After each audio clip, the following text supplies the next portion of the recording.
Staying on the topic of the central character, your last two feature films, they featured a female lead. What is it about a female role in horror that you've been recasting over and over? Will you continue to use female as a central character in your next film? Will I continue to use women as the central characters? You know, it's funny. I just had a conversation. There's a script I read, and it was a horror movie, and the central character was a man.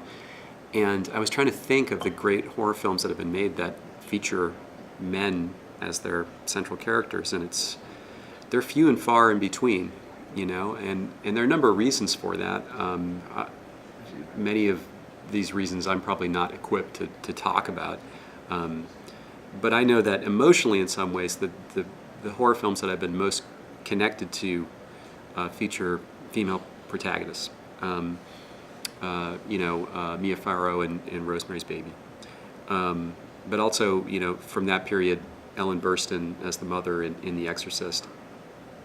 And then for, you know, older genre films, Cat People. You know, Cat People, you know, it's a movie from the 40s, and there is a male lead, but he's not a very interesting guy, but this woman he's dating, who's like the Catwoman, is fascinating, you know, and she's really the kind of center of that movie.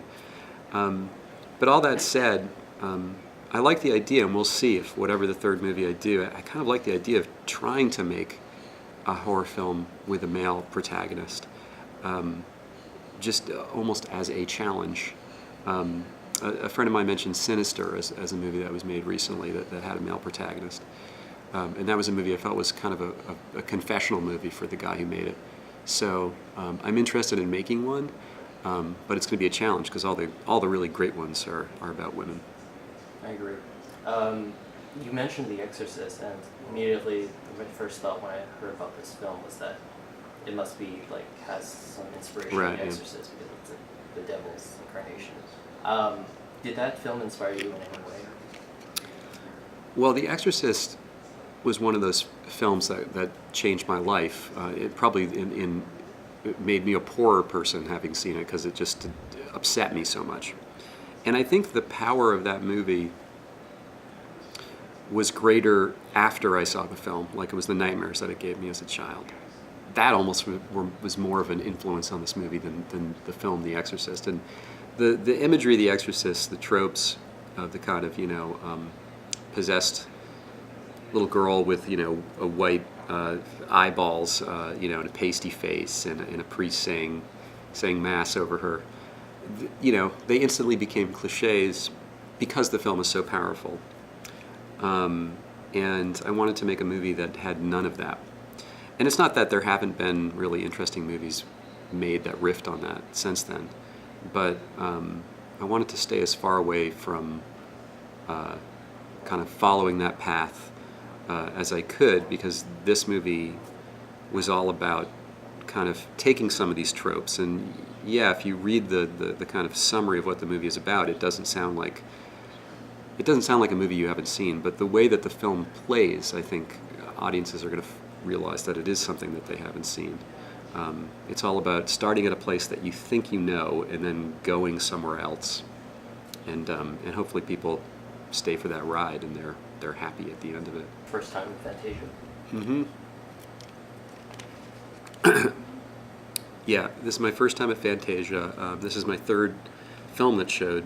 There was a short film, The Pact, and then there's the feature, The Pact, and I really wanted to come here for that, but I was in the midst of preparing this movie.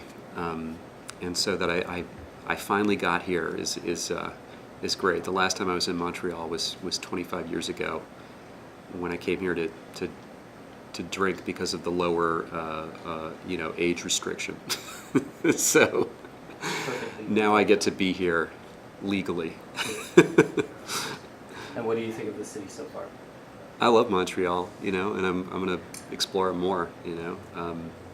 I got 4 days, so yeah, it's beautiful. Would you consider filming your next film in Montreal? It has a lot of great locales for European whole history.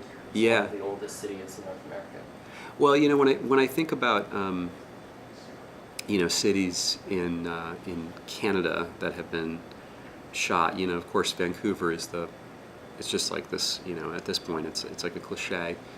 But Toronto, I think of David Cronenberg's films.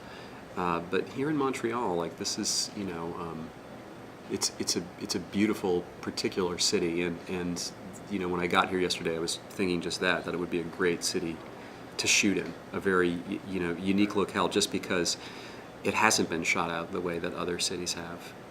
So I would love to make something here. Great. Sounds like a promise. Okay, yeah, I promise. And when you'll be back, and we can talk again, shall we? Yeah. Great.